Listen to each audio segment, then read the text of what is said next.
camera died. I don't know why it keeps dying. Not know what I was talking about. Hi everyone, it's Anika, and you probably clicked on this video because you are interested or at least a little bit curious about leaving the country in this pandemic. And I am here to talk to you about my journey of moving to Canada this 2021.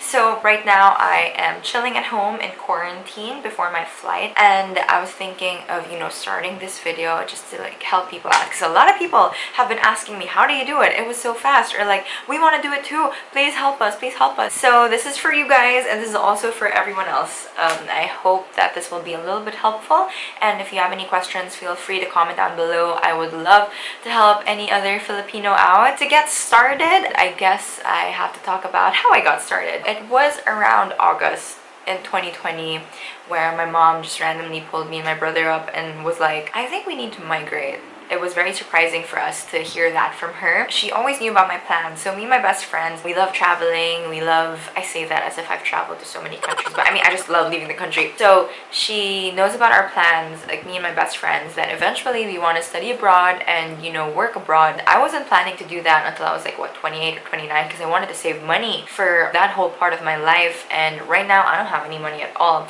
But when she said that, she was like, I think we need to migrate. And Nika, like, your plans to study abroad, maybe we can expedite that, like, we'll help you out now. So I was really surprised, and I was like, oh my god, are you serious? And she was like, yeah. She said, let's do some research. Where can we go? Where's the best place to go now for Filipinos? And I guess I was so excited, I took it on. So that night I went on Google, old trusty Google, and I did a lot of research. Like, of course, the US is kind of difficult, and my mom was like, why don't we try New Zealand, because she has some friends over there, or Australia. So I was like, Mom, I think New Zealand's quite quiet for me. I think it's the best place to retire, not at this point in my life. We did some research on Australia, but my mom has been to Australia before, and she did not like the experience, and so she was like, nope, I don't want to live there. And then we came across Canada, and I was like, hey, Canada does have a good reputation for being so nice, and the population is also very diverse. So we were like, that's kind of great. So for like a few weeks I just did research on like the schools in Canada.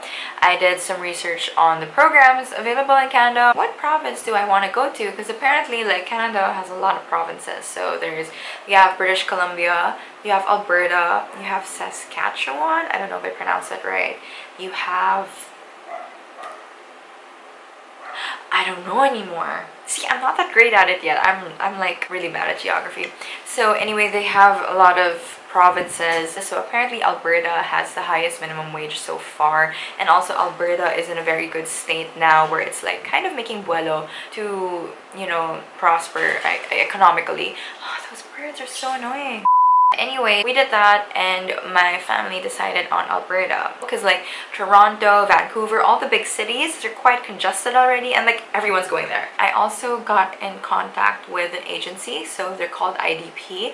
They're a free agency that helps you with applying to schools in the US, the UK, and Canada. I got connected with an agent there, and she helped me like pick out the school, like weigh down the pros and cons, and gave the requirements and all of that. So I applied to 2 schools, and after I got into school, they gave me like an acceptance letter, and then like I had to pay the confirmation deposit. So once I paid the deposit, I got a specific letter that I would have to send to the embassy for visa processing. So I think it took me about 2 weeks to prepare all the requirements needed for visa before I actually like got in touch with another agency who then processed my visa for me. It took me about like a month. It took me about a month to just get my visa, since I had all the requirements prepared already. And then once I got my visa, I resigned from my current job, and now I am packing and preparing to leave. And it's crazy because the timeline was just around August. My mom told me that, oh hey, we want to migrate, and then September I started doing all of the research,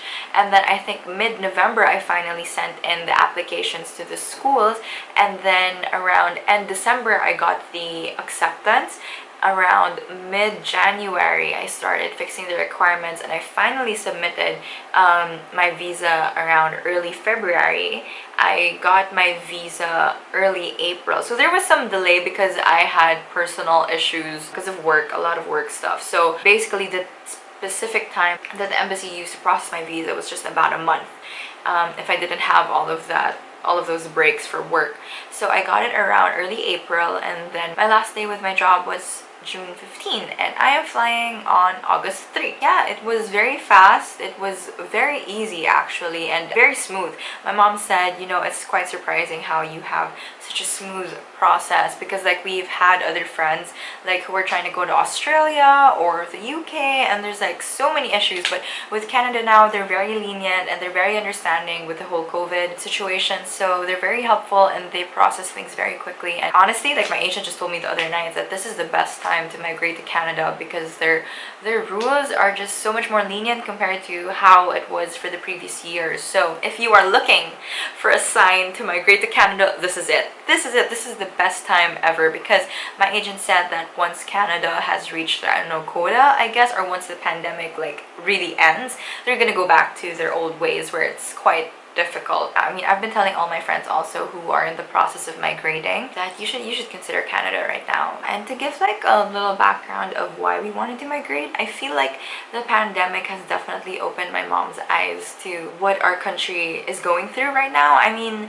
not just right now, but for the past few years, and I don't think we're going to get better anytime soon, or at least in my lifetime. So my mom was like, it's gonna be such a shame to just see your life go to waste here when you can just thrive in another country, basically. I mean, don't get me wrong, we live a very comfortable life here in the country, but we just feel like there would be a better future for us somewhere else. So yeah, if you have any questions, just leave a comment down below. A lot of people have been asking me how I did it, so I'm gonna make more specific videos about the school process, about the visa process, and I'm gonna vlog my journey, because this is like a life-changing experience for me. Like, I'm gonna move abroad by myself for the first time, and let's see how that goes. And I'm just so excited. So I hope that you can join me with my journey moving to Canada, and I hope I can help you kickstart your journey to moving to Canada also. So please subscribe down below, and don't forget to like this video. Leave a comment if you have any questions.